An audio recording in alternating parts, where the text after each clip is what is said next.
தென்னாடுடைய சிவனே போற்றி, எந்நாட்டவர்க்கும் இறைவா போற்றி. ஸ்ரீ ஹாலாஷ்ய மகாத்மியம், திருவிளையாடல் புராணம்.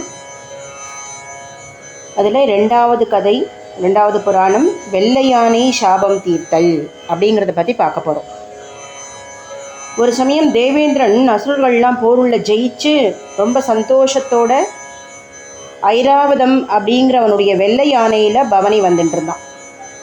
அதுக்கு 4 கொம்பு வெள்ளை வெள்ளைன்னு இருக்குமா. அப்படி ஜெயிச்சுட்டு வந்த அந்த இந்திரனுக்கு பல தேவர்கள் எல்லாமே நிறைய பரிசு பொருட்கள்லாம் கொடுக்குறான். துர்வாச மகரிஷி அந்த பக்கம் வரார். அவருக்கு கோபம் அப்படிங்கிறது சட்டுன்னு வந்துடும். இப்படி சாபம்னு சொல்லிடுவார். ஆனால் தபஸ்லையும் பக்திலையும் ரொம்ப சிறந்த ஞானி. அவர் என்ன பண்ணுறார், ஒரு தடவை காசியில் சிவபூஜை பண்ணிட்டு இருக்கக்கூடிய சமயத்தில் லிங்கத்தோட தலையிலேருந்து ஒரு பெரிய நீலோத்பல மலர் கீழே விழறது.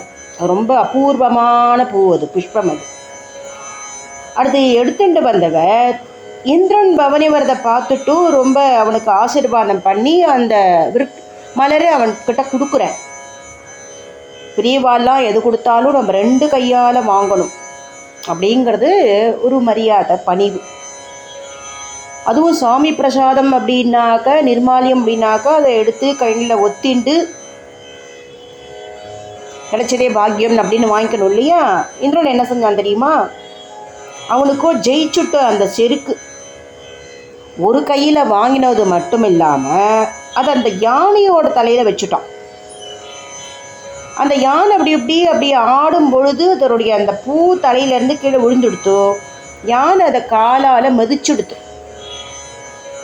இப்படி பண்ணால் யாருக்கு தான் கோபம் வராது? துர்வாச மகரிஷியோ கோபிஷ்டர் கேட்கணுமா என்ன? கொதிச்சார், சாபம் கொடுத்துட்டார். சிவப்பிரசாதத்தை நீ காலாத தொகைச்சியா? ஐராவதம் எல்லா யானையும் மாதிரி போல மாறி பூமியில் திரிய கடவுது அப்படின்னு சபிச்சுட்டார்.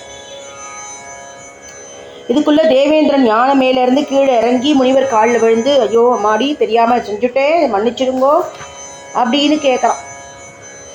துர்வாசனும் நீயும் உன்னுடைய யானையும் மதுரைக்கு போய் பொச்சாமரை குளத்தில் குளிச்சுட்டு சுந்தரேஷ பெருமானன் வணங்கி சிவபூஜை பண்ணி உனக்கு சாபம் தீங்கும் அப்படின்னு சொல்லிட்டார். வெள்ளை யானை கருப்பு யானை ஆயிடுது. பூலோகத்தில் மற்ற யானைகளோட பல காலம் அப்படியே அலைஞ்சு திரிஞ்சுன்னு இருக்கு.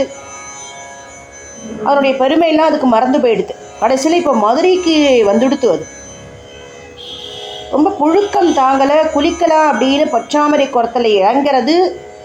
இறங்கின அடுத்த க்ஷணம் திருப்பியும் வலவலேன்னு பழையபடி ஆயிடுது. தன்னுடைய அந்த பூர்வாசிரமம்லாம் ஞாபகம் வர்றது. அதுக்கு தாம் பண்ண தப்பு ஞாபகம் வருது. நன்னா குளிச்சுட்டு சுந்தரலிங்கத்தை போய் தரிசனம் பண்ணணும் அப்படின்னு தும்பிக்கையினால் நீர் எடுத்துகிட்டு போய் அபிஷேகம் பண்ணி புது புஷ்பத்தினால் பூஜை பண்ணி கீழே விழுந்து நமஸ்காரம் பண்ணுறது. அப்புறம் லிங்கத்துக்கு மேற்கு திசையில் காலால் மண்ணை பறித்து குளம் ஒன்று தோடுறது. அதனுடைய கரையில் சிவலிங்கம் ஒன்று வைக்கிறது.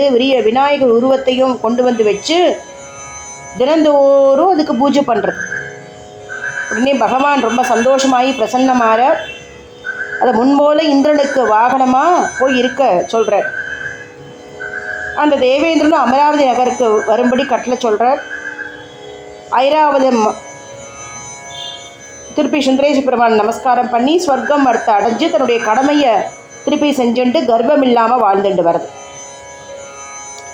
அந்த தேவேந்திரனும் செருக்கு இல்லாமல் ஆலவாய் பெருமானை வழிபட்டு வந்துட்டுருக்கார். இன்றைக்கும் யானையால் ஏற்படுத்தப்பட்ட அந்த குலம் கஜபுஷ்கரணி அப்படிங்கிற பெயரோடு இருக்கிறதையும், குலக்கரை மீதுள்ள பிள்ளையாருக்கு ஐராவத விநாயகர் அப்படின்னும், சிவலிங்கத்துக்கு ஐராவதேஸ்வர லிங்கம் அப்படின்னு சொல்லி மக்கள் எல்லாரும் வழிபட்டுருக்கா. இப்போது நீங்கள் பார்க்கலாம் அந்த மீனாட்சி திருக்கோயிலில். அந்த கிழக்கு திசையில் ஸ்வர்க்கம் போகிறதுக்கு இந்திரேஸ்வர லிங்கம் அப்படின்னு ஒரு பெயரில் ஒரு லிங்கத்தை பிரதிஷ்டை பண்ணுறார் இந்திரன். அப்புறம் ஐராவதம் திருப்பி சொர்க்கலோகத்துக்கு போனது இல்லையா அப்படின்னு இதனுடைய கதை. இப்படி நீங்கள் மதுரைக்கு போனீங்க அப்படின்னாக்க மறக்காமல் இந்த லிங்கங்கள் எல்லாமே தரிசனம் பண்ணலாம். சகலவிதமான சௌபாக்கியங்கள் கிடைக்கும். அந்த வெள்ளை யானையை சாபத்திலிருந்து விடுவிக்க பகவான் பிரத்யக்ஷமாக பண்ண கதை இதுதான் 2வது திருவிளையாடல் புராணம். ஐராவதத்தோட சாபம் தீர்த்த இந்த 2வது திருவிளையாடலை யார் ஒருத்தர் படிக்கிறாளோ கேட்கிறாளோ படிக்கிறதுக்கு காரணமாக இருக்கிறாளோ அவளுக்கு முற்பிறவி பாபம் சாபங்கள்லேருந்து விடுபட்டு புண்ணியம் கிடைக்கும் அப்படிங்கிறது இதனுடைய பலஸ்ருதி.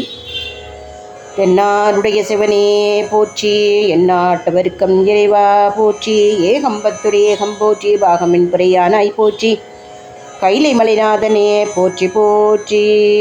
திருச்சிற்றம்பலம்.